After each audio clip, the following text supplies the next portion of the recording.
by now. It's been like 15 years.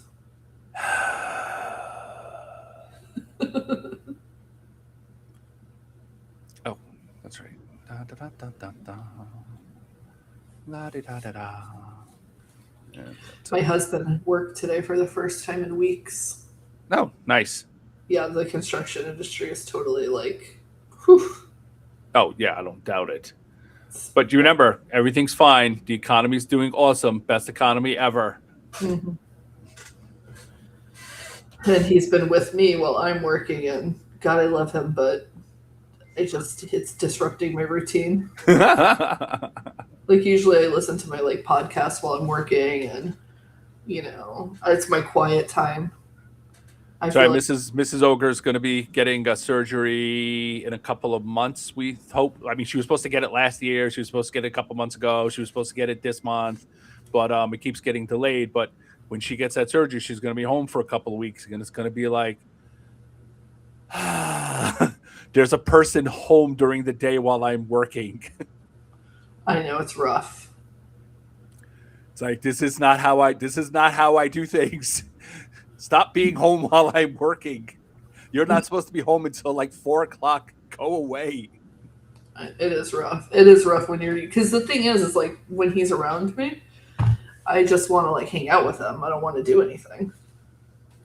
And then also he just like yesterday I was irritated because I'm in the store shopping or whatever, and he's like sleeping in the car.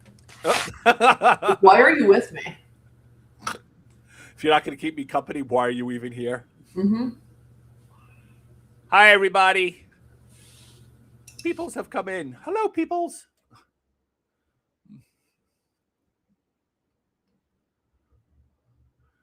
The Ogre Nation has arrived. Woo! Yeah, the other thing is like I'll park my cart in like a neutral zone if I'm in like the local farm store, for example, where I do most of my orders. Like yesterday, I did a $70 order at that store, and so like I park my cart in like a place where not a lot of people are, and he comes along and he'll like move my cart, Oh. and then he leans on it. So when I'm ready to go, it's just like Mr. Florida woman is like leaning on my cart, and I've started to just yank the cart away from him, and he kind of stumbles a little bit. You would think that he would get the hint, but he does not. It's like you're cramping my style. Yeah, it's like you gotta.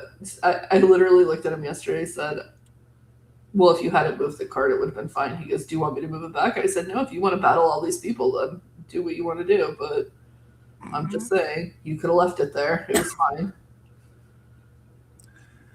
And it's just such a like a.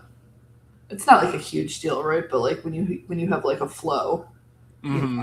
it's like you want your wife to be home after she has surgery, of course, but like you have a flow, so you don't want somebody interrupting it. It's like this is how things are set up. This is how I get through the Yeah. day. This is how I do this, and this is the time I do that. And you're home, and you're getting in my way. Get out. Oh, and and my mom is very like particular about like how things are done in her house. And now she has Nathan criticizing me. Nathan's like, "Mommy, you just leave things everywhere." And this morning he said to me, I go, "Nathan, move your shoes. Go put your shoes by the front door." He goes, "Well, why are your shoes there?" And my mom was Ooh. sitting there, and I said, "See, this is what you did."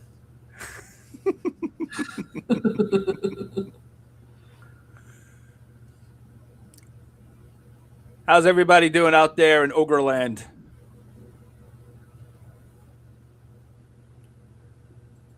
Everyone excited for week 2 of the Iran war? The illegal Iran war? The war with no point? Hey, the dear leader had a gut feeling and decided that we should attack first because they were totally probably maybe thinking about attacking us based on a Oof. gut feeling. Gas prices are rough right now. Gas prices in my area have increased by $1 in a week. Yeah.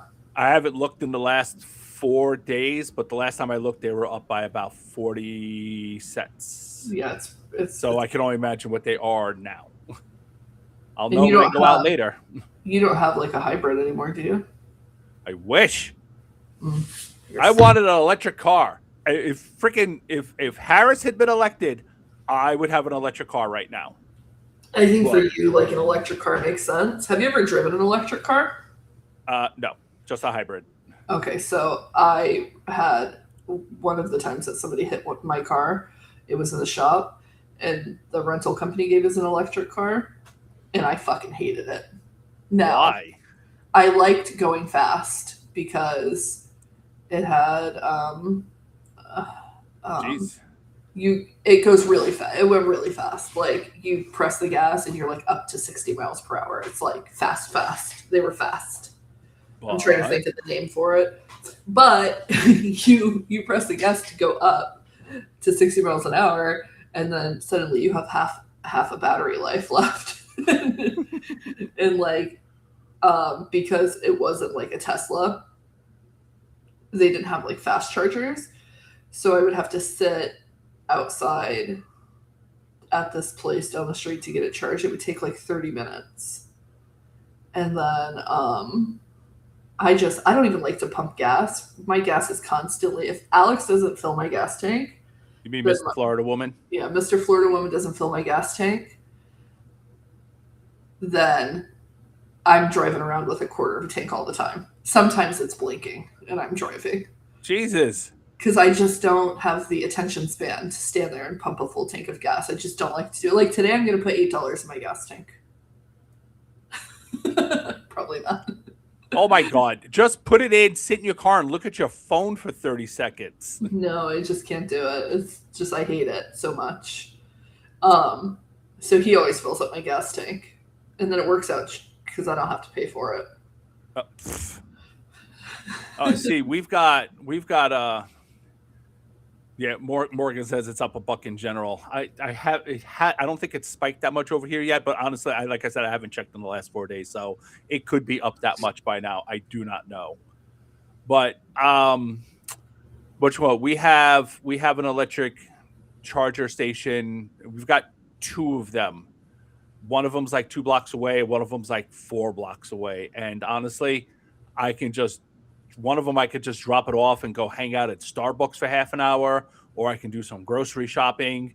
And the other one, it's over by the doctor, my regular doctor, but that's not, I don't go there frequently enough. That's not one. There's really nothing over there I can do for half an hour. But the other one that's close by, there's plenty of stuff I can do over there for half an hour to keep me busy. Or honestly, it's walking distance. I could really just drop it off and walk home. If I have to leave it there for 30, 40, an hour, it's a 5-6 minute walk. I can definitely just leave it there to charge up if I have to. No, I don't know how long it takes to charge. I don't know. I had a Polestar. That's what I was driving. And it was actually so annoying to me that yeah, but that's a you thing. That's not the car itself. No, Alex loved it. But Yeah. I just thought it was impractical too. So like every night we had to charge it. And if you charge it at home, it charges approximately 1% every 7 hours. So you'd be there for like 365 days to get the car charged. If you just that depends on what kind of charging thing you have. Of course, but you could just plug that shit in with an extension cord and it charges. But I don't know. I hated it. I was like, I can't do it. Yeah, and maybe again, I could get that's a you thing. And also, I drive a lot. Every day, I drive like 200 miles. So it's like, charging at 30 minutes every single day. I don't have the time for that. Mm-mm. And you can't travel because the problem is with like any car that's not a Tesla, any electric car that's not a Tesla, is that the infrastructure just doesn't exist around the United States widely, which was intentional by Elon Musk because he took all of the benefits to get Tesla's charging stations, but then when he was part of Doge, they cut the funding for the other charging stations. So even though it's better than it was 10 years ago, it's harder to find a charging station for a non-Tesla car. That's true. I mean, that's not so much an issue for me. Like, my only driving is up and down from here Right. to New York, and there's plenty of charging stations from here Right, to New right, right, York. right. But You like know, for me, I was like, okay, I had to go to a wedding and I'm looking to see if there's charging stations along the way because the wedding was 400 miles away and the car didn't last that long. So I don't know. There's just a lot to think of. But for you, I guess you're in the DC area. It's a little yes, I live in a civilized area. well, Oh, I said it. surprisingly, there's a lot of the problem is there's a lot of charging stations in my area, but not like up in like North Florida, which is where it was going for the wedding. So, Blah. anywho, but it was fun to drive. Yeah, see, Cindy says she's in Michigan and it's not a problem. Yeah, I guess it depends you're on your state. again, you're in a blue state. Yeah, that's what you get for living in a Republican hellhole. And it's documented. It's a documented fact that there's not enough charging stations for non-Tesla cars across the country, and a lot of them are like broken down, not maintained. Well, that's what we get for electing another Republican president. No, Well, okay, we didn't really elect him. I really don't think he actually won that election, but whatever. It won't matter soon because he'll be dead, and yeah, they're not going to be able to steal this election, and they're not going to be able to steal the next one because they're definitely not going to be able to pull that rabbit out of a hat a third time. So, fuck them. Yeah, exactly. MX. It's just there's places where there's like there's Tesla charging stations, but you'll find maybe like one charger for like a non-Tesla car, and you cannot put the Tesla chargers into like for example, when I went to a Tesla charging station, like you couldn't use that charger for this car, like the Polestar. So fuck Elon Musk. yeah. And he does need to have an accidental too much ketamine incident sometime in the near future. I look forward to that. It gives Apple when they changed their cords, right? So you could only buy the Apple cord. Another reason I don't use Apple products of any kind ever. I heard that they're changing the thing again, the charging port again. Now what are they doing? It looks like it's magnetic, which is some bullshit because we just got the USB-C. They're the fucking worst. Anywho. All right. Let us get started. But the time is upon us. Ahem. Me. Let me get my singing voice going. La, la, la, la, la, la, la, la. Let me get my screens ready. Let's see. Has Lila left for school yet? Nope. Apparently she's just going in super late today. I'm sure her mother won't mind. Yeah, see? Gonna be a problem. Well, I mean, her girlfriend's not there, so. Well, that's better. All right. This is the Opinionated Ogre Podcast, your weekly rampage to current events with a little snark, a bit of foul language, and a lot of strong opinions. There are new episodes every Thursday, and they're not safe for work or polite company of any kind whatsoever. I am your podcast host, the Opinionated Ogre, and this is my co-host, Florida Woman. Hello, Florida Woman. How's it going this week? It's good. Good morning. That was super unenthusiastic for you. I was actually reading your notes, and I put the roar SFX, and I thought to myself, why would he ever think that I could understand that? I'm sorry. I will use smaller words and simpler things for you next time. Thank you. You should know. My brain is... Gosh. You know what? Maybe you should have Nathan read it first and explain it to you. Cindy, I am literally his co-host. And I have experienced it myself, but thank you for that. There. Now you get enthusiasm. Sheesh. Wow, dial it back there, Cindy. All right. I just want to point out, Cindy, my Lexapro is not roaring through my system this morning, so we're gonna have to calm down. Or my New York is going to come out. I mean, it's Buffalo, so I guess, it's It's New the York same thing. adjacent. Yeah, no. I'm sorry. Sorry. When you talk about New York, you talk about New York City. Everything outside of New York City is New York City adjacent. No, let's not be pushing misinformation. All right. Let's go. This is the recording from March 12th, 2026, and we have a lot to get to on episode 89 of the Og Pod. Are we ready to do this? Yep. You certainly sound ready. Now I'm spicy. Yeah, now you're nice and awake. That really kicked in the endorphins there. The anger endorphins. Yeah, and there's nothing an ADHD person loves more than an argument.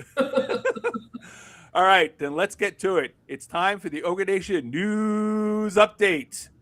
Roar. Roar. All right, we are now well into week 2 of Trump's imperialist war for stupid people. A quick reminder that we still do not have an actual reason for why we're at war.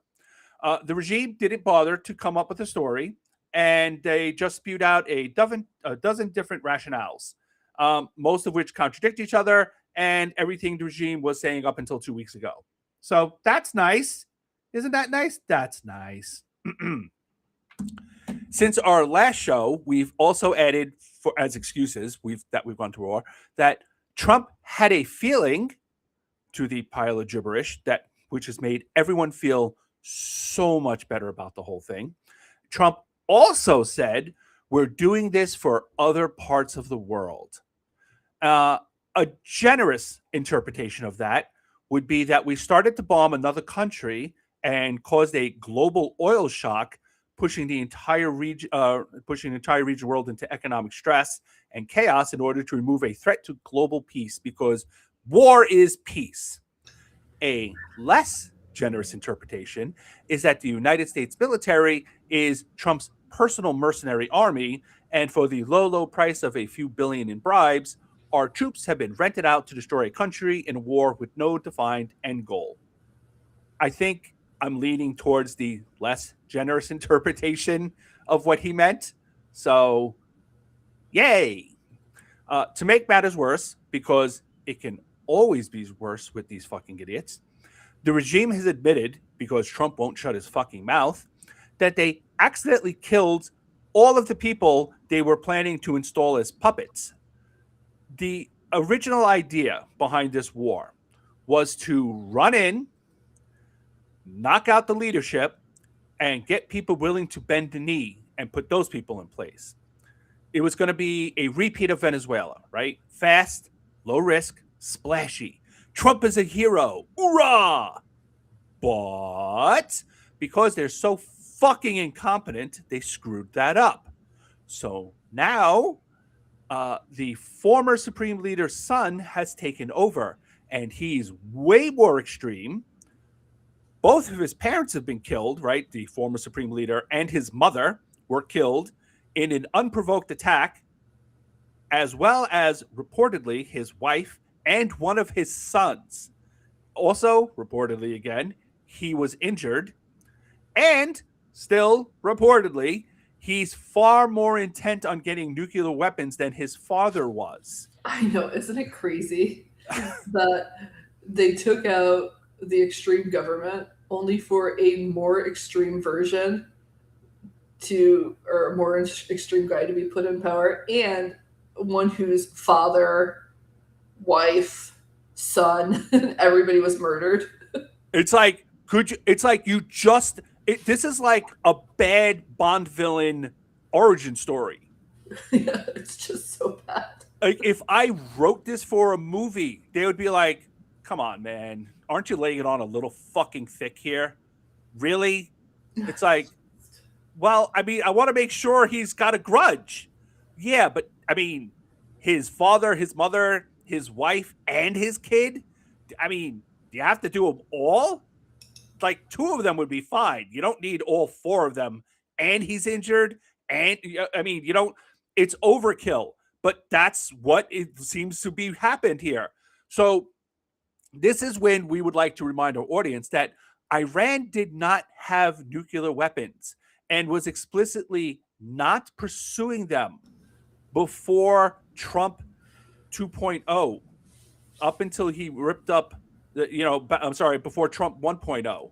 Iran was never just a few months or weeks away from a nuclear bomb, no matter how many times Netanyahu lies about it, which is apparently every 6 months. They didn't have a nuclear program, and Obama signed a deal with them, and that deal would have kept them from even trying to start one, while opening the door to diplomacy and getting Iran to stop being a state sponsor of terrorism. But Trump and the GOP hated that deal, so they ripped it up during Trump 1.0. And now Iran has been slowly working its way towards nuclear weapons, explicitly to keep Trump and Israel from doing what they're doing right fucking now. Because Trump made it super, super obvious that this is what they were going to do given the opportunity. So Iran started to enrich its uranium specifically to build weapons to keep Israel and us from doing this. And not for nothing, they were fucking right.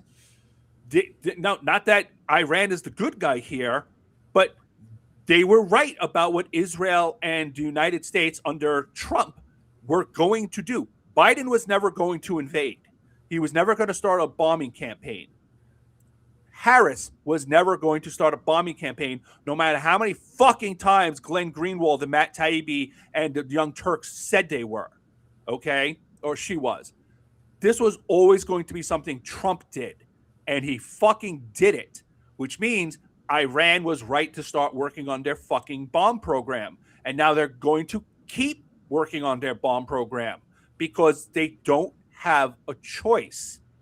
Because if you have the United States under Trump and Israel under Benjamin Netanyahu are intent on destroying your country, your only defense is nuclear weapons, because Iran cannot win a war against first world countries like Israel and the United States. So we're making the world a much less safe place. Good fucking job. We now have really angry religious extremists pursuing nuclear weapons. What could possibly go wrong?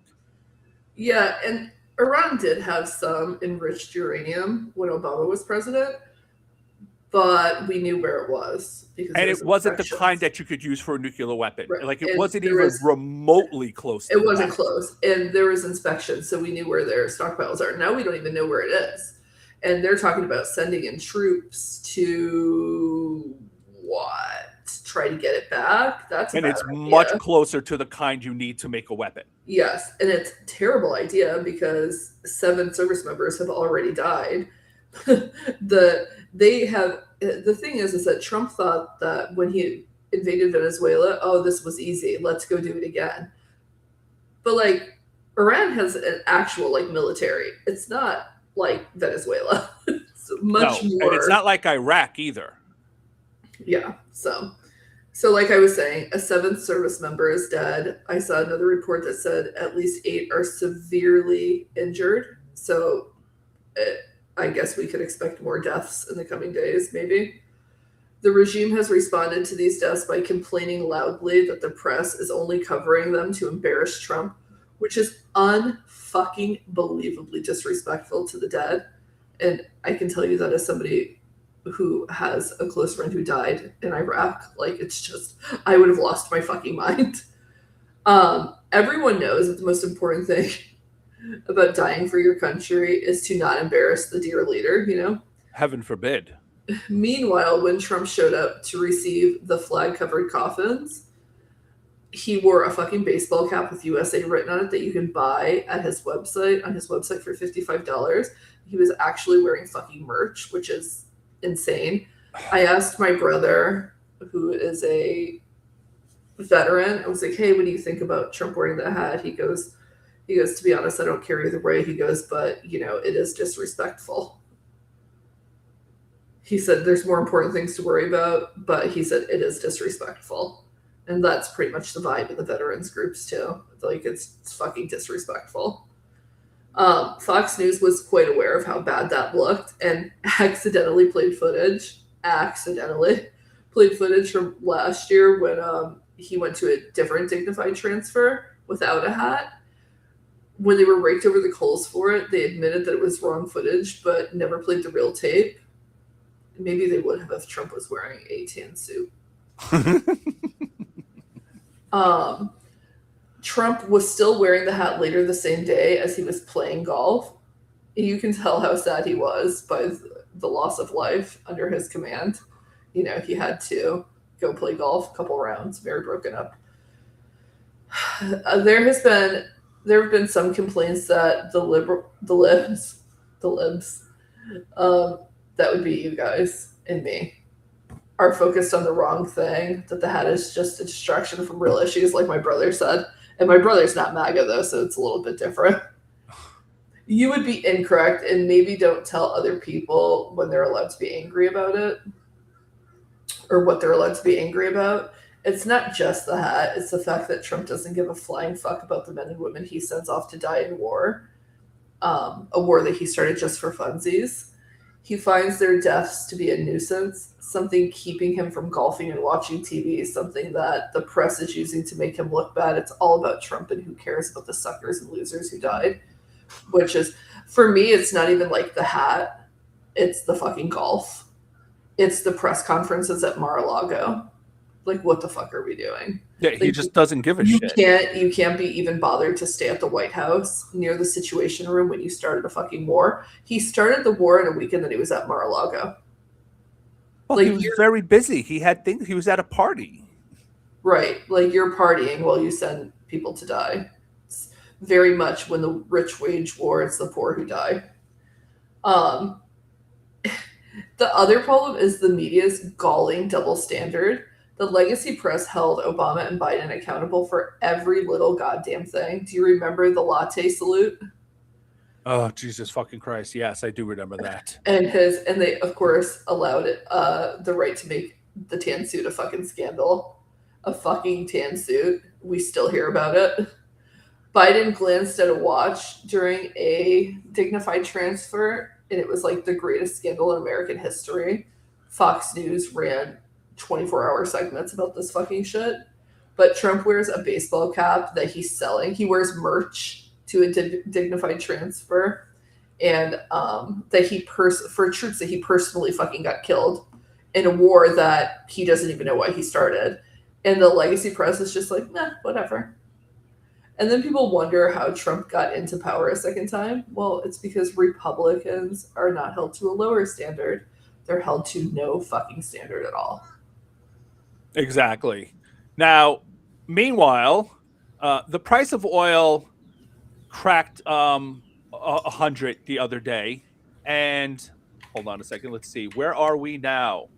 As of 10:28, and this is on Wednesday, it passed over 114 last week, and as of right now, 10:29, it is back down to $91.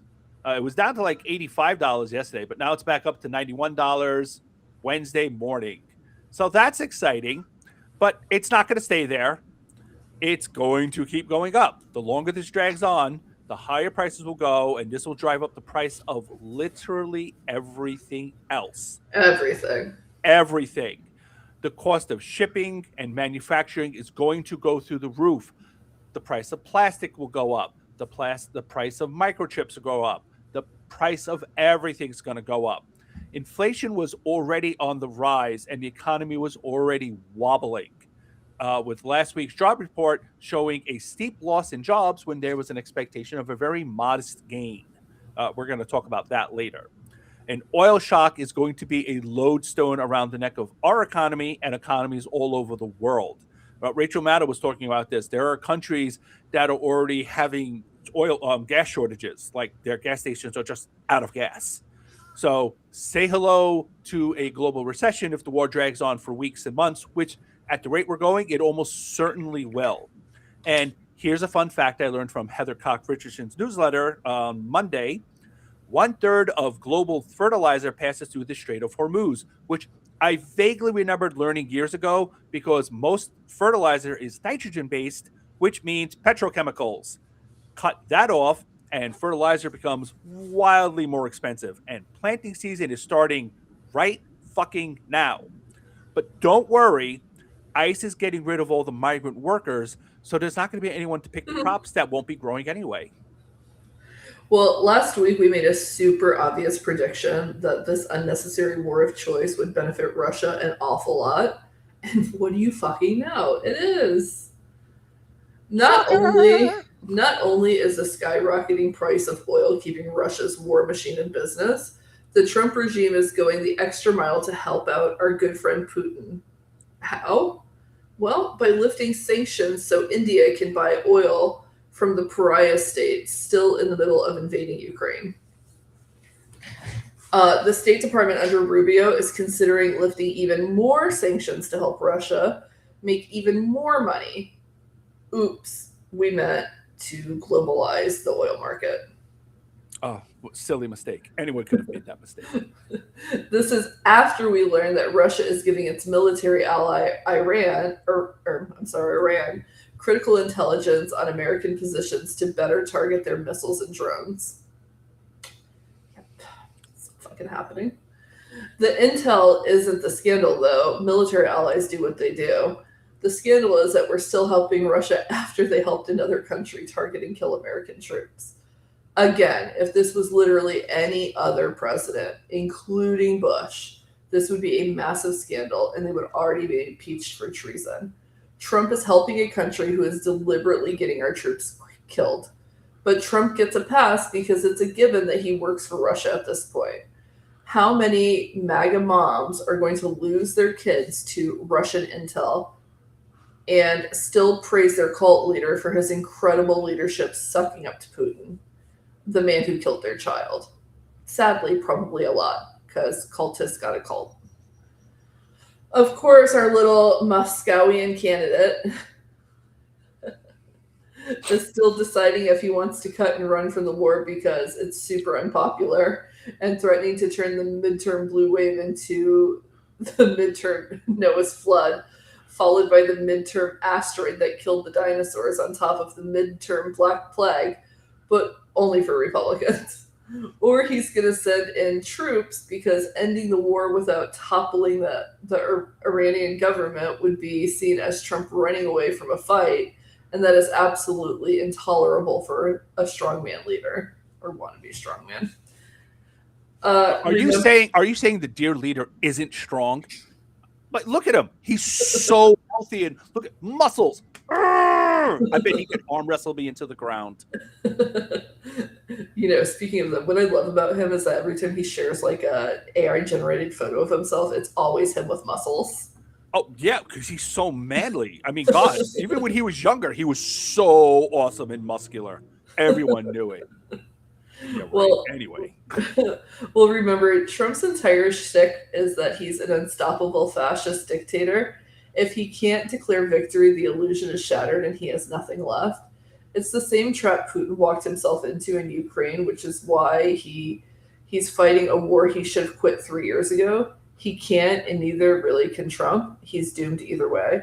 I actually told my husband this week, I said, Trump's mistake was the same mistake Putin made. He went into Iran thinking that he was going to beat them in a week. And he never anticipated like how strong they really were. And it doesn't make any sense because everybody else knew. Bush knew, Obama knew, Biden knew, everybody else knew. It's not even a matter of how strong they are. It's a matter of how hard it's a matter of how hard they are to root out. Right? It's not that they're going to be able to fight us to a standstill. It's like no, you don't have to though. You just have to keep fighting. Right. It's a matter of can they fight us or can they survive us? And they can survive us, and that's the problem. Well, it's the same thing that happened in Iraq and Afghanistan. Well, yes and no. We went in there and we completely destroyed their governments. It's just in Afghanistan they were so scattered that there was no central government really to topple. They just scattered into the mountains, and then we just didn't know how to root them out. Well, but like my brother went into Afghanistan. His first tour, he came home on a break, and he said, "We're never winning this war." Many have tried, none have succeeded. Right, because there's no central thing to beat. It's just every nook and cranny is just another group of people to fight. You can't beat a decentralized organization that isn't organized. It's just every 2 miles it's another group of people to fight. And how do you beat that? You can't make it. You can't find a central group to get to surrender. They're just Yeah. everywheres. But with Iran, their entire thing is again, it's decentralized. They're all fighting for the same cause, but they're decentralized, right? You can knock out the leadership, but they've set it up so it doesn't matter. They're just going to keep fighting. So you can blow up their leaders all you want. They're still going to keep fighting, and as soon as you leave, they're just going to elect a new leader, Yeah. and the government. That's what happened. That's what happened in Afghanistan. But so they and it's just they control that entire country from top to bottom like this, and they are just. I mean, it's not like this was a secret or anything, but they're just going to keep trying anyway. And this is a problem because one of the main reasons Trump is considering sending in troops is because we are running out of interceptors to shoot down Iran's drones. Now Iran's running out of missiles, right? They can't keep up the missiles forever. But drones they can keep doing for a long time. And because the Trump regime did no planning whatsoever, they did not for 1 second consider the fighting would continue after the death of the supreme leader and most of the top government officials. Trump and his war cabinet of neocon morons assumed a decapitation strike would topple the government and then something, America, fuck yeah. These idiots literally used the underwear gnome theory to wage war, except Iran knew this was coming or could happen and planned explicitly for it. So as long as they have drones, they may or may not outlast our supply of interceptors. And it's looking heavily like the may part of that. Interceptors are expensive to make and slow to produce.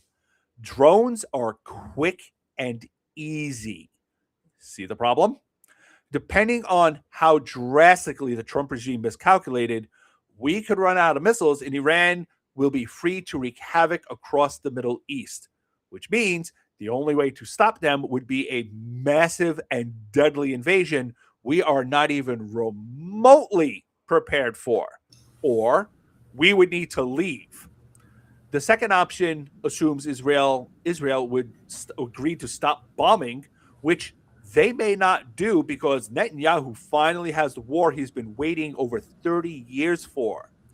He and his government of war criminals are doing everything possible to hurt the people of Iran, not just the government, and they're not going to stop until this country of 90 million people is crippled. They've been attacking hospitals. They've been attacking civilian infrastructure. They've been using white phosphorus because why just topple a regime when you can inflict massive civilian casualties at the same time? They've taken every lesson they've learned in Gaza about how to be monsters, and they're applying it to a nation of 90 million people. And they don't give a shit what happens to the rest of the Middle East or the rest of the world while they indiscriminately murder non-combatants. Really nice ally that we have there. Yeah. Sorry, my son just texted me. Teenagers. Oh, wait, he's 21. Yeah, I'm about to say. Anyways, speaking of Israel and war crimes, Israel is currently bombing the shit out of Lebanon under the guise that they're targeting Hezbollah. Apparently, there are a whole lot of kids who belong to the terrorist organization because that's who's being murdered. Sounds familiar? Mm. The IDF, or yeah. Oh, good lord. The IDF also issued massive evacuation orders for southern Lebanon. The orders displaced about 700,000 Lebanese people, including approximately 200,000 kids. After issuing the widest evac orders in Lebanon's history, Israel began leveling buildings and seizing new sites. The evacuation zone accounts for about 7% of Lebanon's total territory. UN Human Rights Chief Volker Turk raised concerns about the forced evacuations, saying, "quote These blanket massive displacement orders we are talking here about hundreds of thousands of people. This raises serious concerns under international humanitarian law, and in particular when it comes to issues around forced transfer." The quote forced transfer that he's talking about is Israel's plans to expand its buffer zone into Lebanon. Netanyahu and other extremists in the country have long held that the only way to keep Israel safe from its enemies, specifically its Arabic neighbors, is to create buffer zones, kind of like the DMZ between North Korea and South Korea. Israel isn't interested in using its own land for these zones, though. That would be silly, right? No, of And course not. instead, they're just illegally annexing land in Lebanon, Gaza, and Syria. UN officials have warned that these zones are a violation of international law, but the Israeli government appears to give exactly zero fucks and continues to steal land from its neighbors. Unfortunately, it appears the UN has no mechanism to actually stop it, and now the Lebanese people are sleeping in streets, wondering if they're ever going to be allowed back in their homes again.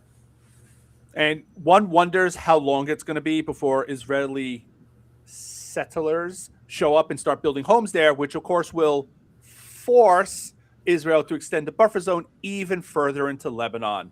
And then that buffer zone will have settlers move in, which means a new buffer zone, and so on and so forth, and so on and so forth. Very unfortunate, of course, but they just have to protect their citizens. You understand, right?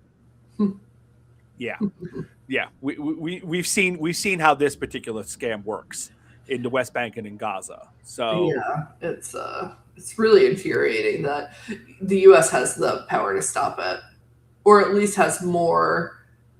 Yeah, I would go as far as the U.S. has power to stop it because we're the one who's funding their fucking military, and we just allow it to happen under Democratic leadership, Republican leadership. It doesn't fucking matter. We just let it happen. I feel like the next Democratic president is going to feel much more constrained in I hope supporting so. this type of shit because not for nothing, Democrats taking APAC money, it's starting to become the kiss of death for them. That's true.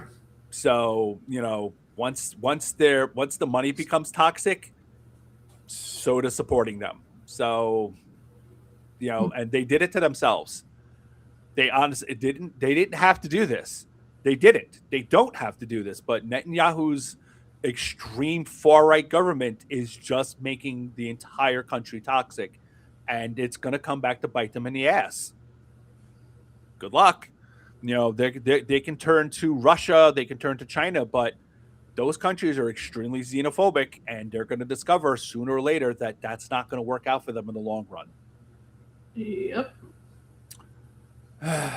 All right. Yeah, TV says Bibi wants to make sure there's a whole new generation of terrorists. I don't doubt it. A little bit like Trump does. Yeah. I mean, as long as you've got people who hate your country, you can always fearmonger and say, "Oh, well, we have to keep fighting. We have to keep in war because they want to kill us." It's like, yeah, you gave them reason to. They're not doing it for fun. They're doing it because you went in there and you murdered them for no reason. I mean, not for no reason, but they went way, way over the top specifically to generate more terrorism. Yeah, and also, if they had responded to October 7th in a more constrained way, it would be one thing. But as soon as they got the green light from other countries, they immediately went like full genocide. And that's the problem. And unfortunately, like the Israeli people are suffering now because now they're just getting lumped in. I don't think it's right, but it's what's happening. People are blaming everybody for the extremists in their country, similar to what's happening with us. Nobody likes us. Yeah, exactly. That's why when we go to Canada later, at the end of the month, we're going to go up there and say, actually, we're not American, we're Mexican. I don't know.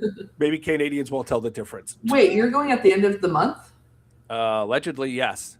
Oh man, it's gonna be the best time. Because Spring in Niagara Falls is so pretty. oh, and it probably won't be too cold. I'm jealous. Let's move on. Assuming it's not canceled because terrorism alerts, but we'll see. Can't wait. Very excited. All right, let us move on. While Trump is at war in the Middle East, the U.S. is still barreling towards an economic meltdown. Can't wait. So excited. I can tell my husband hasn't been working. Yeah, this is, there's all the little warning alarms have been going off, and mostly the press has been ignoring them for the last couple of months, which is funny.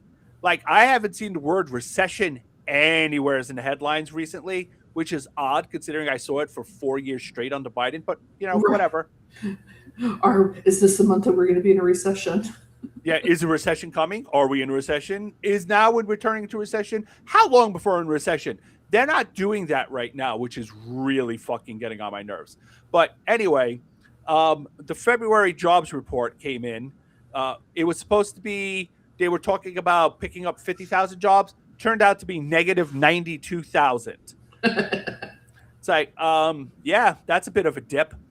This is the third time in 5 months we've lost jobs. But remember, not in a recession. That we're not talking about recession yet. No R words. December was revised down from an already crappy plus 50,000 to negative 17. It's really unfortunate because December was, think about that. That was that without the seasonal jobs? Because that would be really bad. Well, it's always seasonally adjusted. Oof.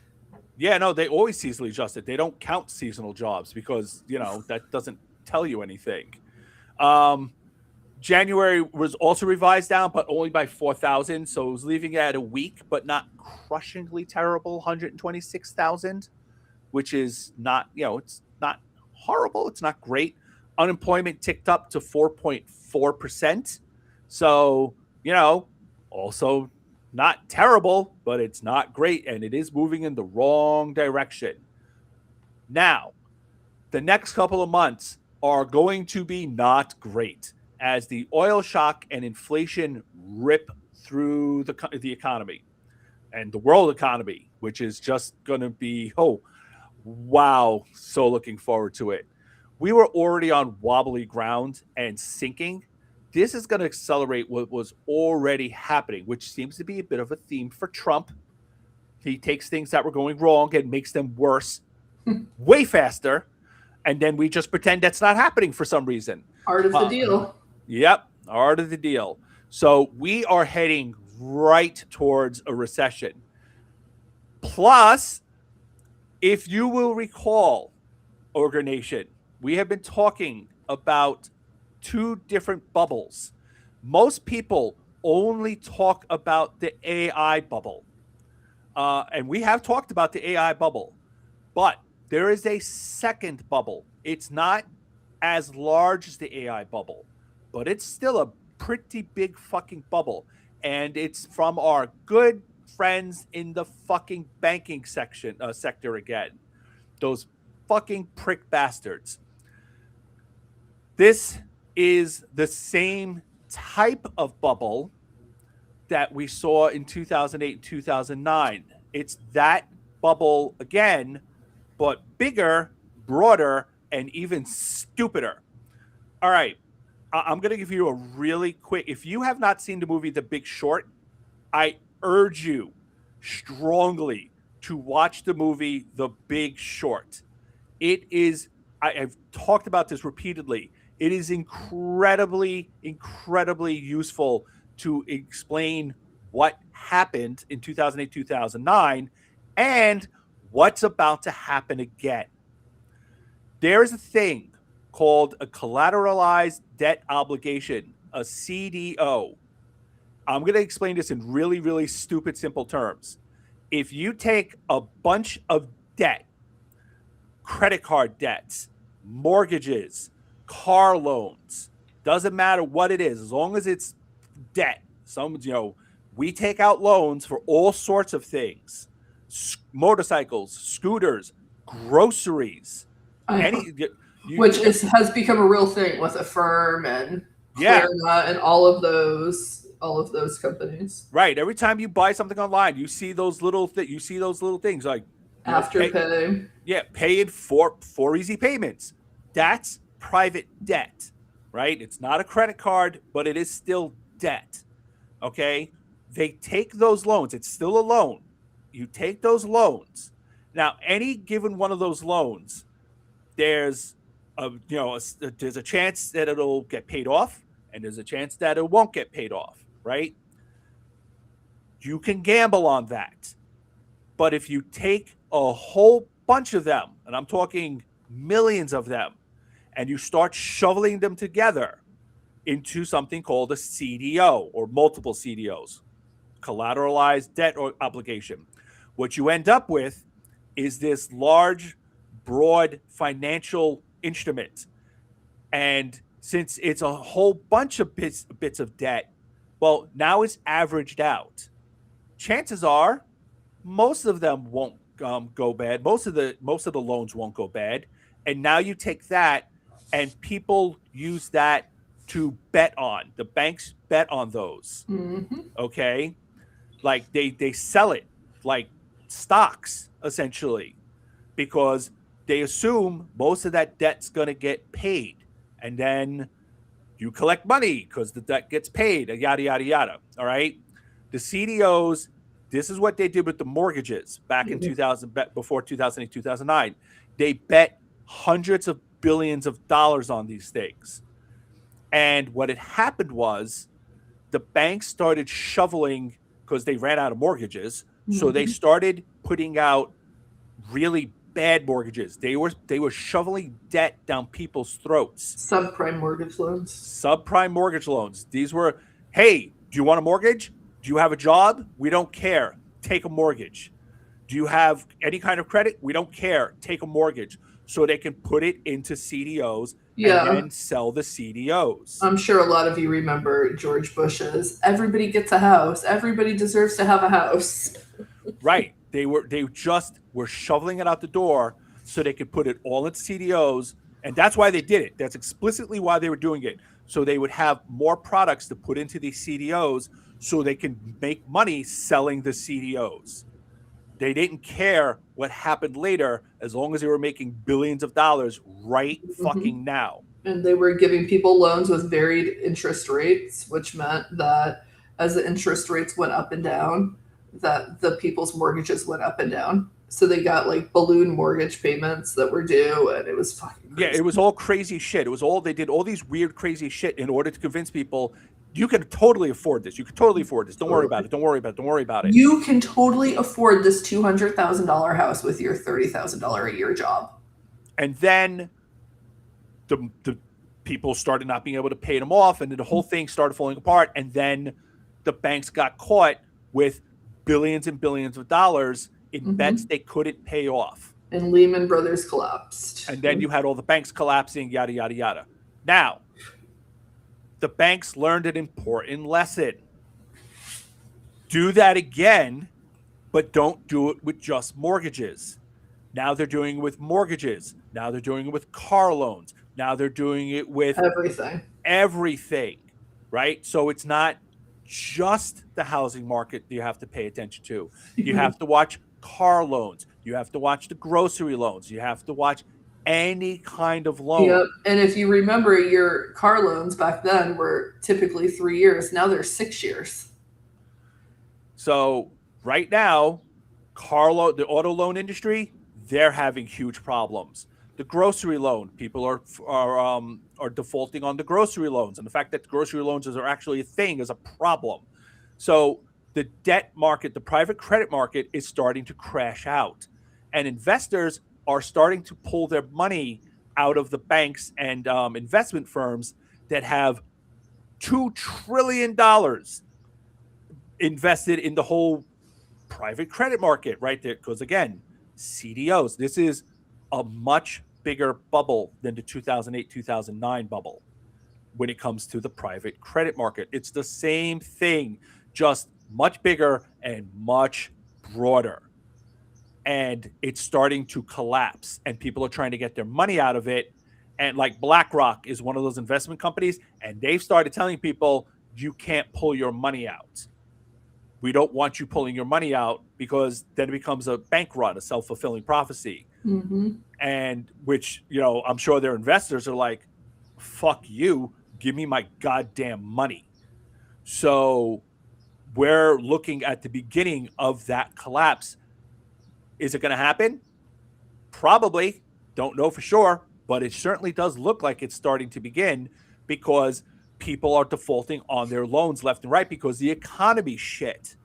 People losing their jobs, wages aren't, you know, wages are suffering, everything's getting more expensive, and you can't pay your fucking bills. Well, people default on their loans. Now those CDOs start becoming worthless, blah, blah, blah, blah, blah. And now you're looking at exactly the same thing, but on a much larger scale. So, as we keep saying, get ready for an economic collapse. And I know that's easy to say and hard to do, but you have to prepare for it because the regime is not going to know how to deal with this because it's a mess they've caused and they don't know how. They won't know how to deal with it because they're incompetent and stupid and they don't really care what happens to the rest of us. If you live in a blue state with money, your government's going to try to help you. If you live in a red state, they don't care. They put up barriers to any kind of government help in the first place. So they're not going to want to help you. And the federal government is definitely not going to help you. So we're getting there. And this oil shock is definitely going to push a lot of places over the tipping line. So get ready. Can't wait. Very excited. Well, that is depressing. Although I'm feeling it with the construction industry already. So, anyways, on to my favorite segment of the week. You scream, I scream. We all scream. Oh my God, just start over. No, you do it. Okay. All right. You scream, I scream. We all scream because of fucking ice.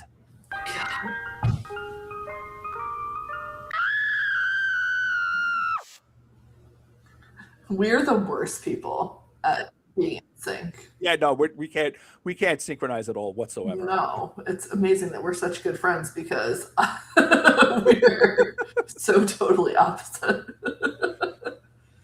So anyway, a man died in ICE custody recently in Arizona after guards refused to provide him with medical care for an infected tooth because they're fucking assholes. Haitian asylum seeker Emmanuel Damas entered the U.S. in 2024. His application for asylum was eventually denied, but he was in the process of appealing his case when he was arrested by ICE agents in Boston late last year. In mid-February, he started to complain about a toothache to his family, but instead of giving him antibiotics for the tooth infections, the guard at the immigration facility just gave him ibuprofen. And apparently they were also laughing at him. Wow. Yeah, one of the other inmates told his family that they laughed at him. Nuremberg. So, Nuremberg them all. Yeah. His brother, Presley Nelson, told the local news that the family received a call from another inmate informing them that Emmanuel had been rushed to the hospital. By the time they flew in from Boston, Emmanuel had been in a coma for 9 days. His brother said, quote, "The nurse said he most likely had a tooth infection and he did not get proper attention. And it had spread to his neck, then to his lungs, and he went septic. And it spread to his whole body. Sadly, he died last week.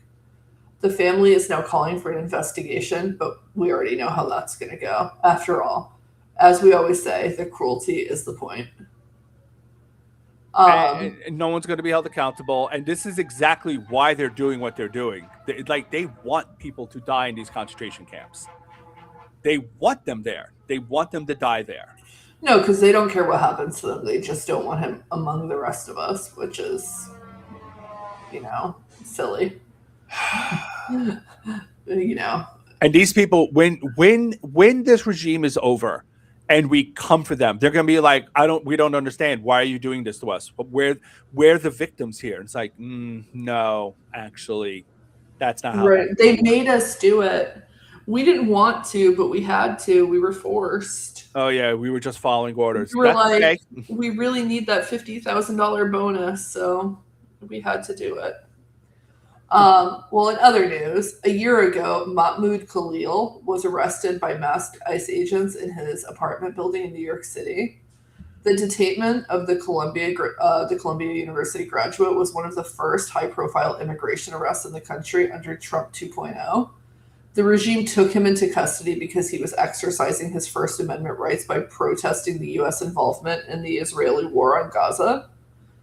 Khalil was held in immigration detention for 250 days before a federal judge ordered his release. A year later, though, his life has still not returned to normal. The regime is still trying to deport him, accusing him of anti Semitism. The party of Nazis. Right, which is Just so funny. Jesus. Khalil told the New York Times, quote, "The uncertainty really is like torture. I literally cannot plan anything whatsoever. A piece of furniture we cannot buy right now because we don't know what's going to happen." According to him, he hasn't been able to work at a normal job or take his baby out of the house alone. He's constantly worried about being detained again, and he's currently waiting for his case to make its way through the courts. And I just want to point out that this is the reality of every immigrant across this country, legal and um, undocumented. People are afraid to leave their homes, and this isn't hyperbole. I know like a dozen people, including my own spouse, who feel like they've been pushed back into the shadows. My husband will not even leave the house without his green card.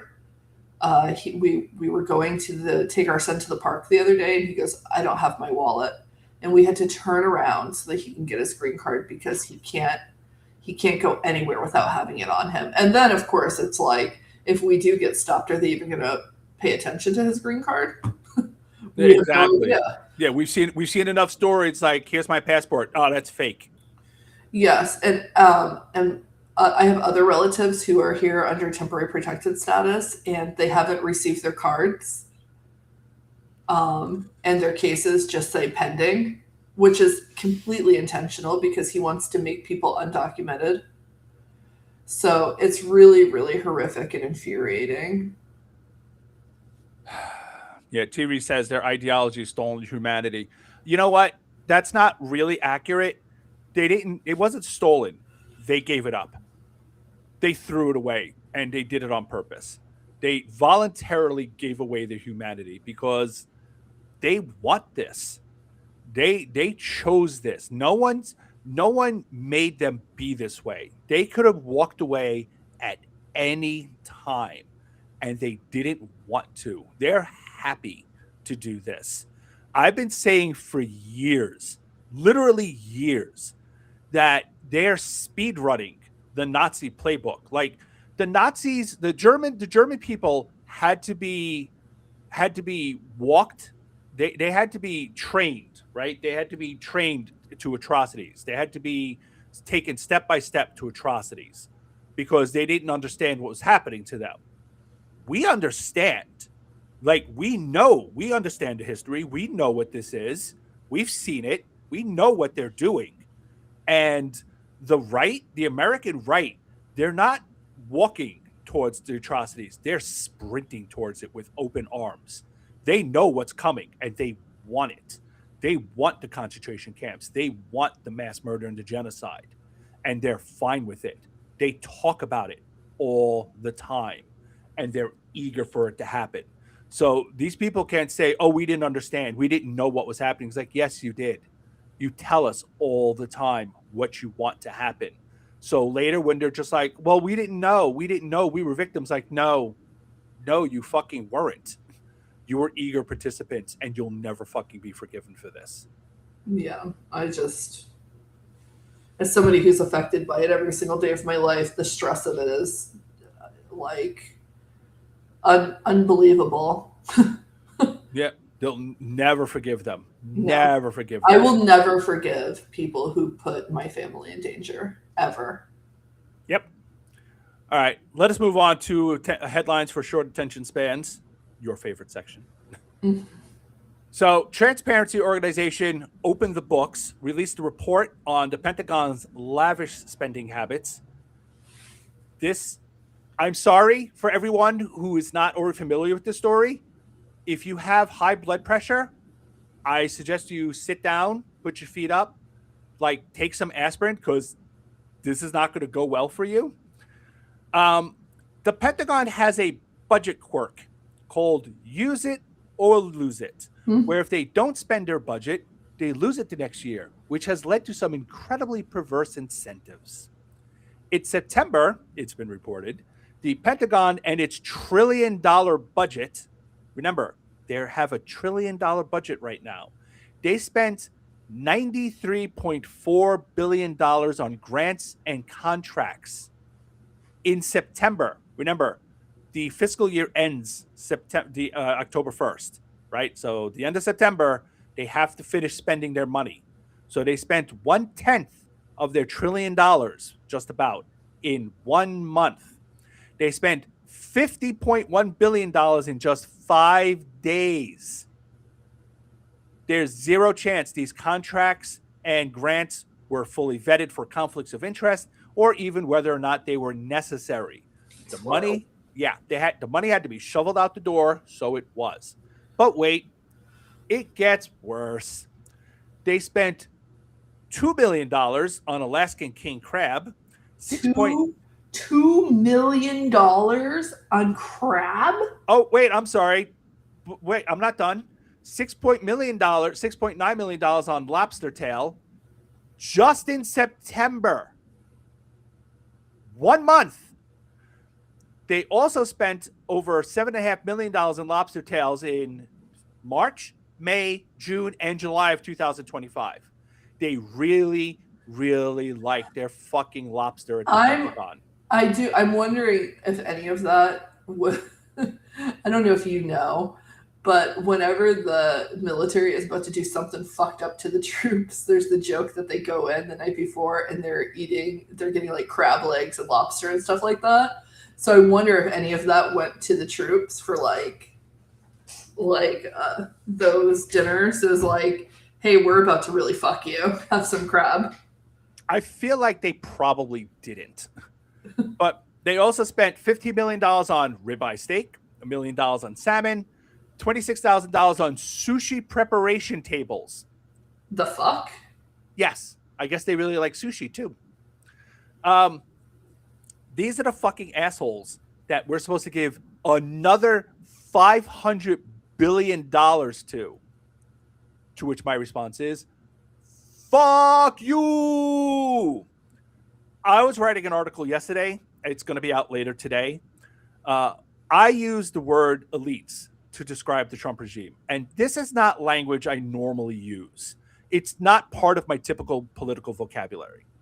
But this regime has become so addicted to wallowing in opulence at our expense, it's hard to think of another word. They buy themselves private jets for their personal use. They live in mansions on our dime. They take luxurious vacations around the world and invite themselves to exclusive events because why the fuck not? I mean, they have sex planes. Yes, they literally have sex planes. They pour hundreds of millions of dollars in no-bid contracts on their families and friends and, their side pieces. And we're just a piggy bank for them to plunder and pillage while they laugh at hungry kids and women dying in hospital parking lots. These are the elites of every empire right before they're dragged out to the guillotine in a parking lot by the angry mob. But sure, keep enjoying those fucking lobster tails. I'm sure nothing bad's going to happen in the long run. I just,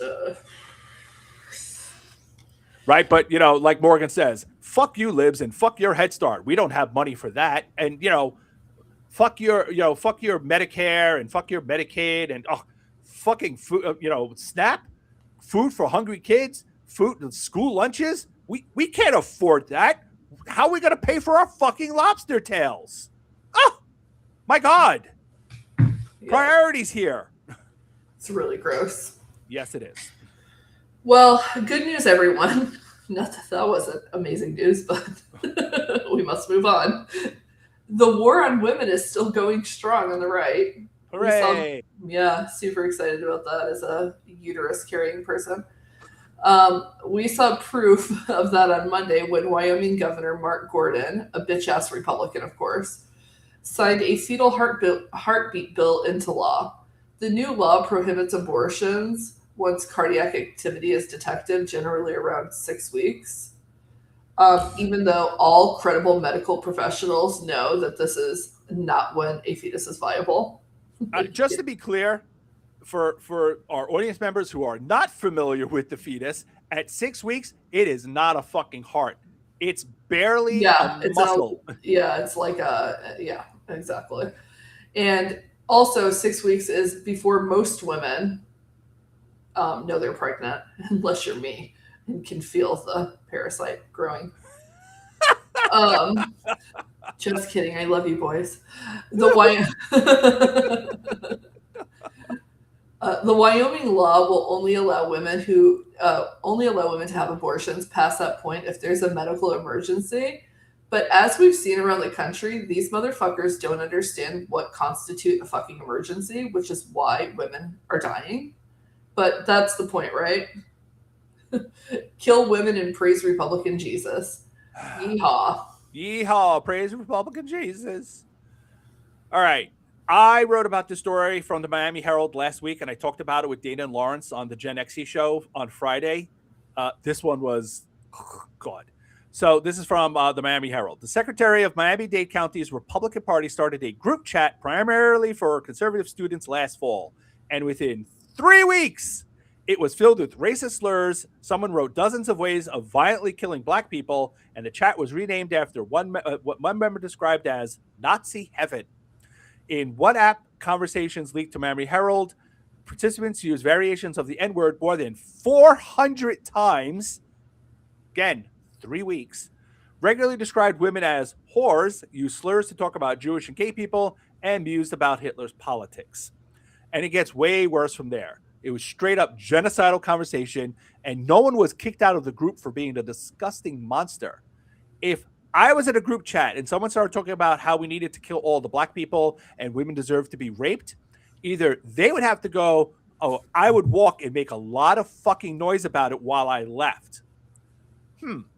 A Turning Point USA chapter president was in there spewing hate as well, because of course there was. Weird. Yeah. I love Jesus. Yeah, if you recall, that was Charlie Kirk's organization. That's the same St. Charlie the Bloodless hanging on the Department of Education building next to actual scholars like MLK Jr. and Booker T. Washington. This is who these people are. Wrong time to take a drink. Anyway, what I had pointed out in my article is that this is just another data point in my hypothesis that the Republican Party is terminal. They have end-stage fascism, and the Nazis are absolutely going to take it over. We've talked about this repeatedly. The regime is going to fall, and the American right is going to lurch even further right, because that's what it always does. And all that's left is Nazism. And that will be the end of them as a political movement.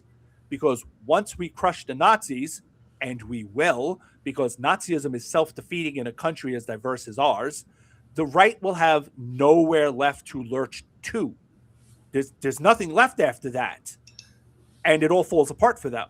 So crush the regime, crush the Nazis that take its place, because that is definitely going to fucking happen. And then we can rebuild for real.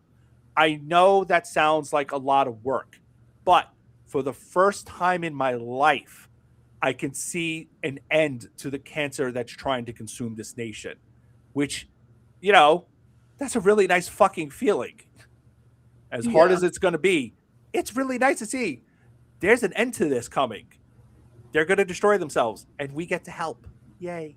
Yeah, I mean, and they're really trying hard with like the normalization of Nick Fuentes and all of those people. Yeah, and that's just not going to work. No. You can't normalize Nazis in a country with 100 million people that Nazis want to kill. Yeah, it's crazy. It's just not going to work. Well, so this is kind of a longer headline than usual, but I don't know if anybody remembers, about 10 years ago, members of the armed forces, CIA, and diplomats began suffering traumatic brain injuries from like an unknown weapon.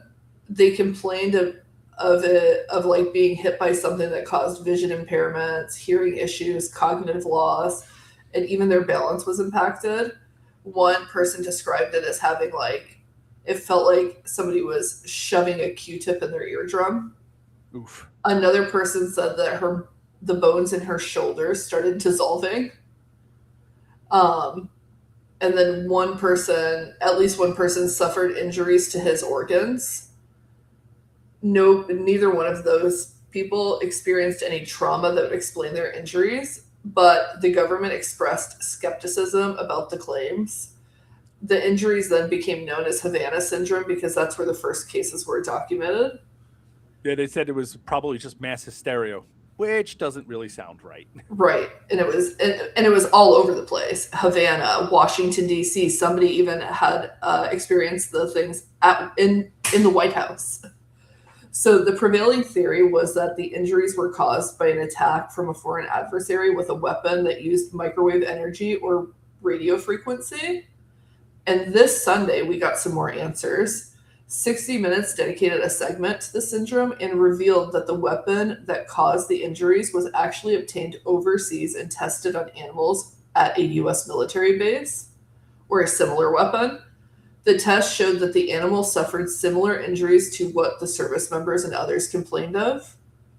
And then they also revealed that documents uncovered in a lawsuit showed that the CIA knew about a, quote, high-powered microwave system weapon being used by a foreign adversary way back in 2014. Publicly, though, the government has refused to acknowledge that such a weapon exists, even though a declassified mission revealed U.S. agents learned that Russia was selling a microwave weapon, and the Department of Homeland Security used Pentagon money to purchase one for $15 million in 2024. And there are reportedly many of these weapons in existence. I guess it's time to start wearing my tinfoil hat. According to the 60... No, because then you'll light on fire. Well, at least I'll know someone's using a weapon on me. According to the 60 Minutes investigation, the weapon is portable and concealable, and it doesn't use a lot of energy. So that's fucking scary. The victims of hundreds of attacks are now hoping the government finally starts taking their injuries seriously, because these people have not had any support from the government. They've suffered injuries, and it's not like they're getting disability or anything like that. The government was just kind of like, yeah, whatever. Not our problem. Well, I know part of it was they didn't want to acknowledge that this was being done by a hostile government, because that opens up a whole can of worms they did not want to get into. So yeah. It was like, la, la, la, nothing's happening. Yeah, so they just let them suffer. But so far, the Trump regime has not acknowledged the weapon publicly and has only said that Tulsi Gabbard, not Russia's Tulsi Gabbard, is investigating. So a new fear is unlocked. Well, think of it this way, though. If she gets her hands on the instructions, she can read it in the original Russian. Maybe she'll microwave herself. Oh, God. It's actually really, the Havana thing I've always been interested in it because, the symptoms have been really crazy.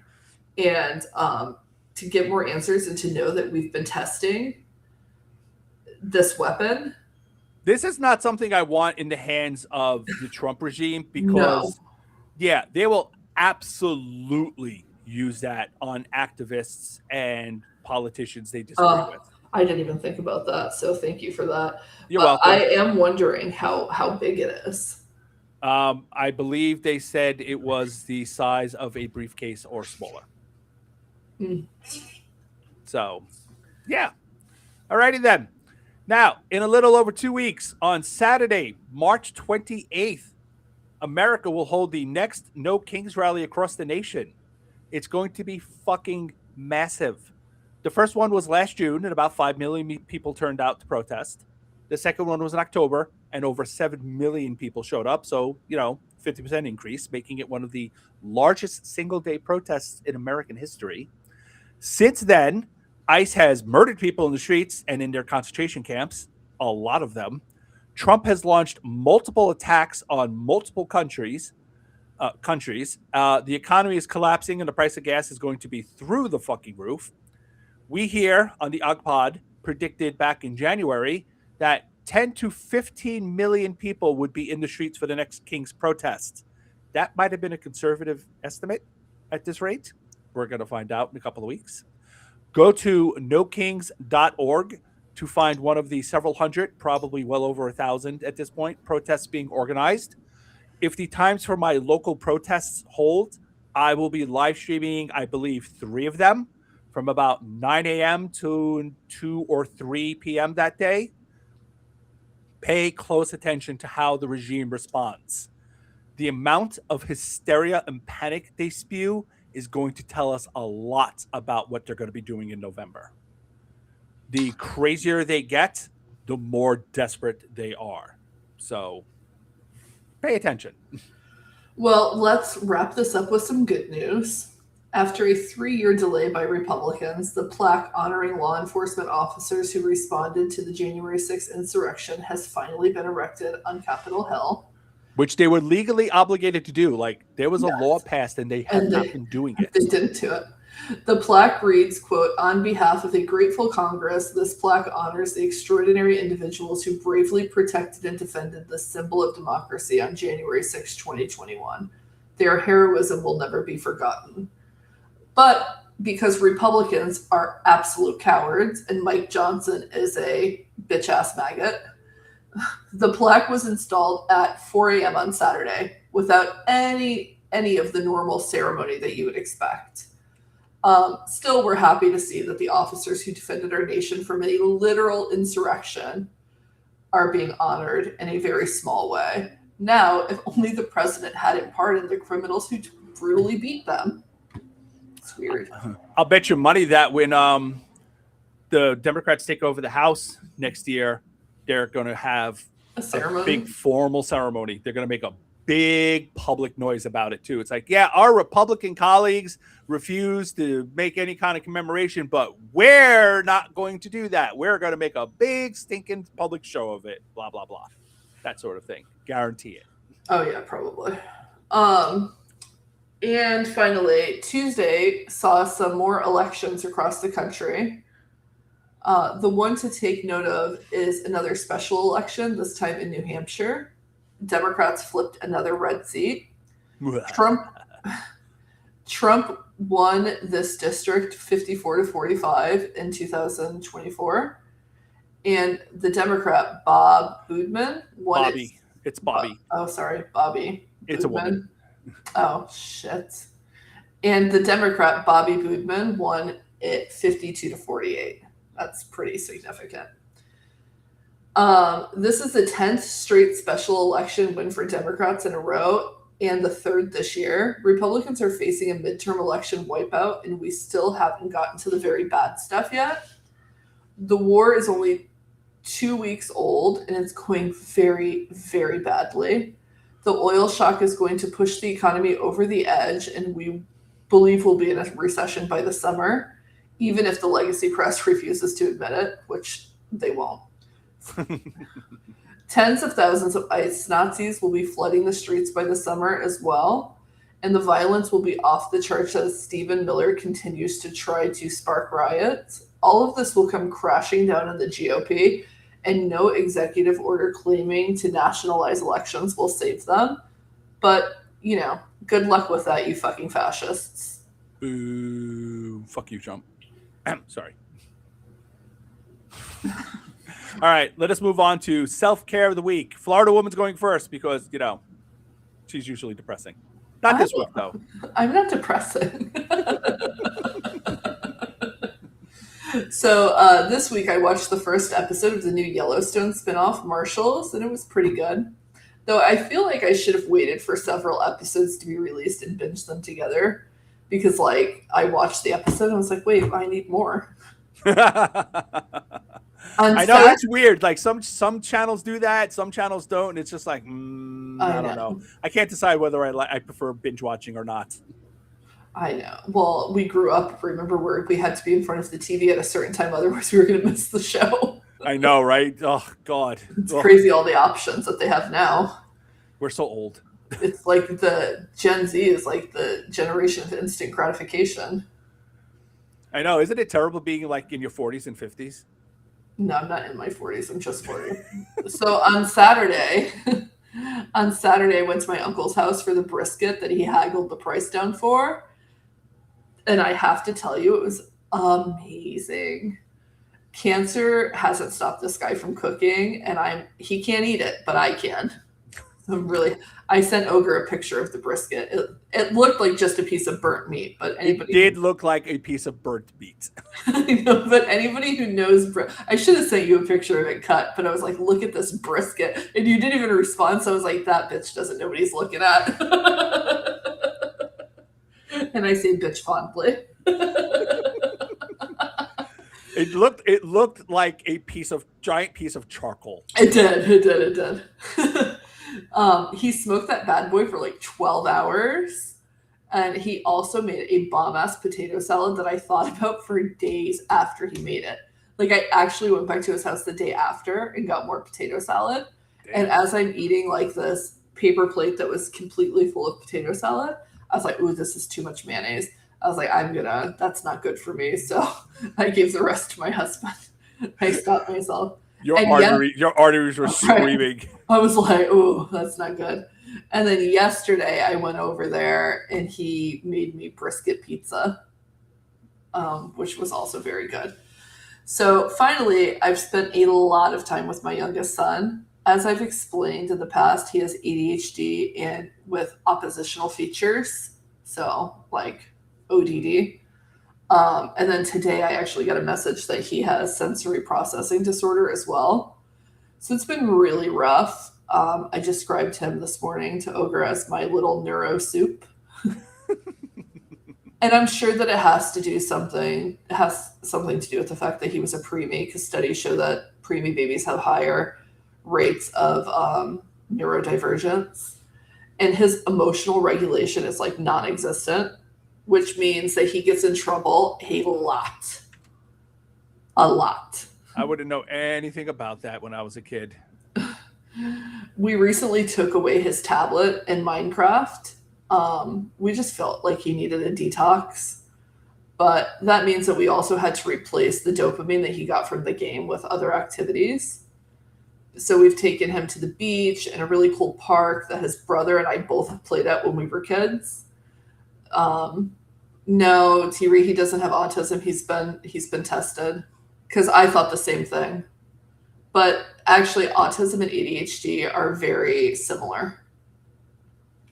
Both of them, are a neurological disorder and have symptoms that mirror each other. I wouldn't know anything about that either.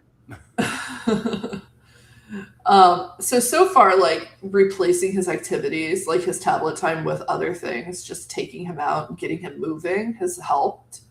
I think I want to get him into a sport, but I'm not really sure what kind of sport would interest him. I don't think that soccer would, because even though soccer is very physical, it's also a lot of downtime where you're just kind of waiting for the ball. So, I don't know. Maybe like a martial arts thing where he also learns discipline, because right now he would definitely use his hands as a weapon. So he got in trouble. Let me just say that I am very honest and open about his ADHD, because I think that a lot of time people are ashamed of it with their kids, because it does come with a lot of behaviors that are not ideal, right? Like, as a parent, you never want your kid to be the asshole. So last Friday, we had to pick him up because he stabbed a classmate with a pencil. Oof. And we were like, oh my God, our kid is psychotic. And then he was like, well, mommy, the reason that I stabbed her with my pencil was to get her away from me because she has pink eye, which is true. There was like a pink eye outbreak in his class, and she was rubbing her eyes and she was chasing him to try to give him her pink eye. So he Nice. stabbed her with his pencil to stop her from approaching. And I said, well, that's not, of course I told him, like, you can't stab somebody with a pencil. But in my head, I was like, I might have stabbed her with a pencil too. Self-defense. So anyway, so far it seems to be helping to get him out and him not being on his tablet every day, but he has asked for it every single fucking day. When am I going to get my tablet? When am I going to get my tablet? It's crazy. And I'm not really opposed to screen time, but I just think that it has hurt his social skill development. Because if you always have your kid on a tablet when he's in a restaurant or in like a social setting, they never really learn how to interact properly because they're just distracted by their tablet, for him anyways. It's for other kids it works really well, but for him, he needs to learn how to be in a classroom full of kids without stabbing them, especially since he's incredibly smart. He's in first grade, he's testing as a fifth grader, he's doing division while his class is doing 3+3, you know what I mean? Right. So like he needs to also learn his social skills. So we took the tablet away and we're working on it, but it was a good week. I've had a lot of ice cream this week because we're doing positive reinforcement and I'm lactose intolerant. So oh Jesus, it's been rough. It's been rough. Well, my week has not been nearly as exciting. This was the week of the Sci-Fi Rewind. Mrs. Ogre and I have been rewatching all 3 seasons of The Mandalorian because the movie comes out in May, and we're very excited, so we're catching up. To my very pleasant surprise, we were just talking about binge watching. Season 3 is way better the second time around. The first time we watched it, it felt really disconnected and kind of all over the place. We were watching it week by week. The second time, probably because we binge watched it, it was way better. It felt way more coherent. So I guess watching it all in a row makes it a much easier story to follow. So that was a really nice surprise because I remember thinking like the last year and a half or 2 years that season 3 wasn't that great. And I've seen people complain about it, but now it's way, way better. Also, I know where the story's going. It's leading up to, there was a trilogy of Star Wars books called Heir to the Empire, which is probably 3 of the best sci-fi books I've ever read in my entire life. It was written by an author named Timothy Zahn, and whoo, wow, were they good! Like every other Star Wars book that came out after it, not nearly as good. And that's how good they were. It was like, oh my god, these are amazing. And then the rest was just kind of like, well, these are all right, I guess. Yeah, but whatever. The guy who's been doing, I forgot his name. David Filoni? No, not David. Whatever. The guy who's doing the Star Wars shows and cartoons for like the last decade, he's literally been working towards the Heir of the Empire story for a decade. That's how long he's been putting this together, which is like, you know how the Marvel Universe, they were putting the storyline together for 10 years before they did the whole Thanos thing and, Avengers End story. That's what they've been doing to Star Wars, except no one really knew that's what they were doing, which is impressive. So we're getting there, and I'm very excited about it. I also rewatched the entire 14-episode run of Firefly, and once we're done recording this, I'm going to go watch the follow-up movie, Serenity. If you're not familiar with it, Firefly was a Western in space series created by Joss Whedon, the guy who created Buffy the Vampire Slayer, which is one of the most influential TV shows in television history, even if you've never watched it. You know how most shows have a musical episode now? Buffy the Vampire Slayer started that. Season-long story arcs, that was Buffy the Vampire Slayer. Joss Whedon turned out to be a creep, unfortunately, but his shows are groundbreaking, or they were groundbreaking, and Firefly would have been one of them, but it was 10 to 15 years ahead of its time, and people didn't quite get it. However, if it did come out now, man, oof, wow.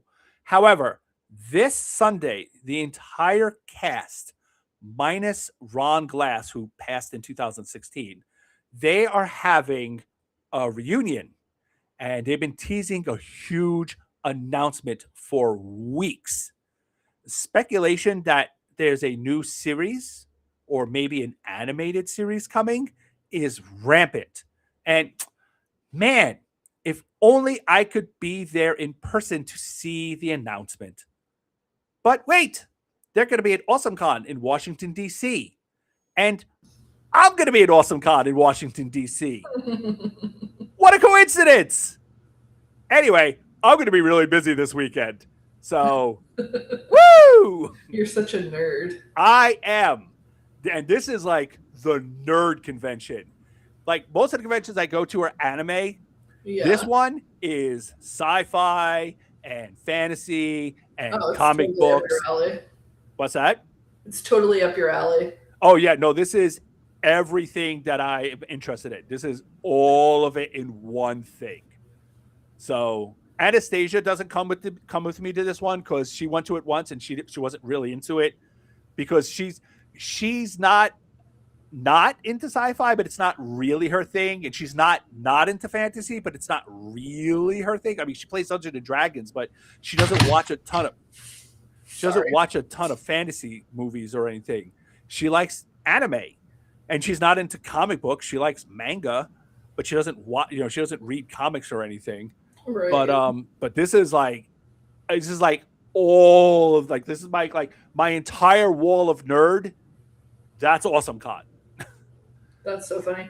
Oh, and also, guys, we Ogre and I both watched the new trailer for the Green Lantern series that's coming out. Oh my god, it's gonna be so good. Oh, it looks so good. And listen, I haven't been excited over like a superhero thing since X-Men. And this looks so good. It does. They made it. It looks like it's going to be very gritty, which is going to be really interesting. It's like a gritty detective show, which kind of falls into the Green Lanterns. Like the Green Lanterns, they're space cops essentially, except this is being done on Earth because Earth is like kind of like their beat. It's going to be really, really interesting. Yeah, it looks like it's going to be really good, and the cast looks really good. So I'm excited about that. You should definitely, if Mr. Florida Woman hasn't seen Firefly, you said he's into sci-fi, right? Yeah, he's into sci-fi. Where is it at? Where'd you watch it at? It's on Disney/Hulu. Okay, perfect. Okay. Yeah, if he hasn't watched Firefly, you should definitely have him watch it. It's really, really good. It's funny because Firefly is one of those shows that I've never seen, but I have heard about it for like 15 years. Like people have been talking about it since I joined Facebook. Yeah, I mean, really, it's a Western in space, and it's a lot of fun. Yeah.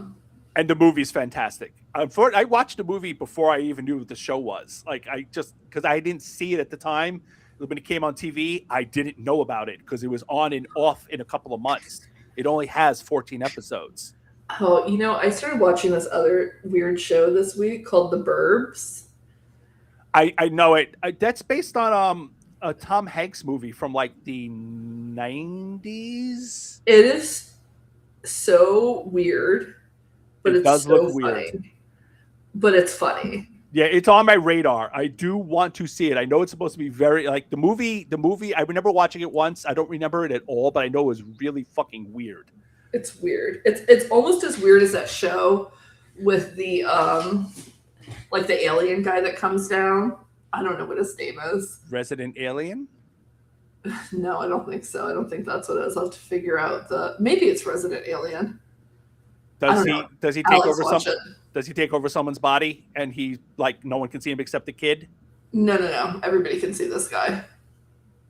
Oh, I'll have to find out the name and I'll tell you. It's the show that I think that maybe you might like. It's very weird. Wait, is it live action or a cartoon? No, it's live action. Oh, I do not know. Oh my gosh, hold on one second. Do the outro and I will look it up. Okay. Then, well, this is what editing is for. Okay. That's it for today's show. The Opinionated Ogre podcast, like the newsletter, is free and 100% supported by you, our amazing audience. We have no advertisers or sponsors, so please consider becoming a paid subscriber for only $5 a month or just $50 a year. If you'd prefer a one-time donation, we now have a Huh. PayPal button for your convenience. Help others join the Ogre Nation conversation by sharing the OgPod on social media platform of your choice and giving us a 5-star rating on Apple Podcasts or wherever you're listening. You can find me at the Opinionated Ogre on Substack, Blue Sky, and also on TikTok. Florida Woman, where can our beloved audience find you? You can find me at Florida Woman Rants on Substack. Awesome. There are 235 days until the most important midterm elections. Bleh. There are 235 days until the most important midterm elections in American history, and that time will fly by faster than you can imagine. The regime launched a stupid war with zero planning because they're weak and afraid. In November, we'll show them just how fucking weak they are and teach them what real fear means. Remember, you are never alone. Stay strong. We beat the fascists once, and we will fucking do it again. Adios. Adios. No, yeah, you're right. It was Resident Alien. So Alex watches that show. I thought everybody could see him, but I don't watch it. Yeah, the main character, the alien, So he's in Firefly.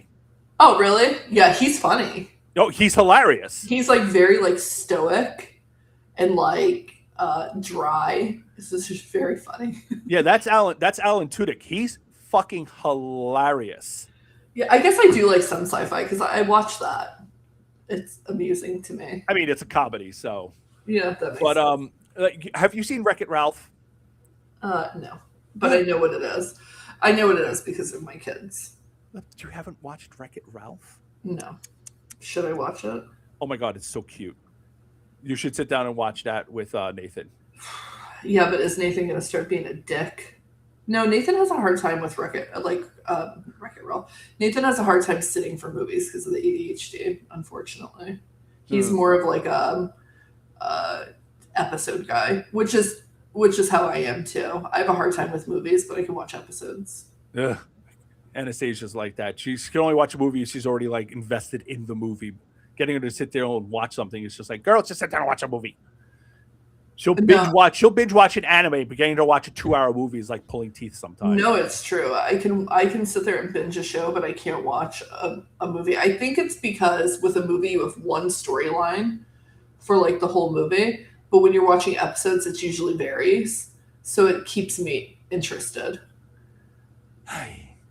Yes, my little one is fucking adorable.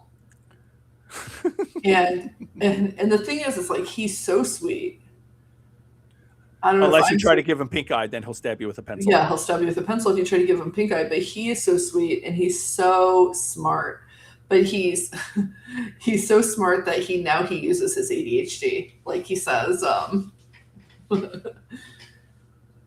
just couldn't control myself. My medicine wasn't working that well today. Oh. And I go, oh, okay. Like, okay, guy. Oh god. Sure. But he's really smart. He's either going to be an astrophysicist or he's going to be the guy who robs the astrophysicists. We're not sure, but we're doing our best to make sure that he doesn't go down the wrong path. Because the problem is when you have a kid who has emotional deregulation problems and seeks conflict for dopamine, that they can go down the wrong path. So we're trying our best. Hopefully in 5 years, I'm like, man, do you remember that time that little terrorist stabbed somebody with a pencil? My husband jokes that he could be sent to Guantanamo Bay to torture the terrorists. Jesus Christ. with talking.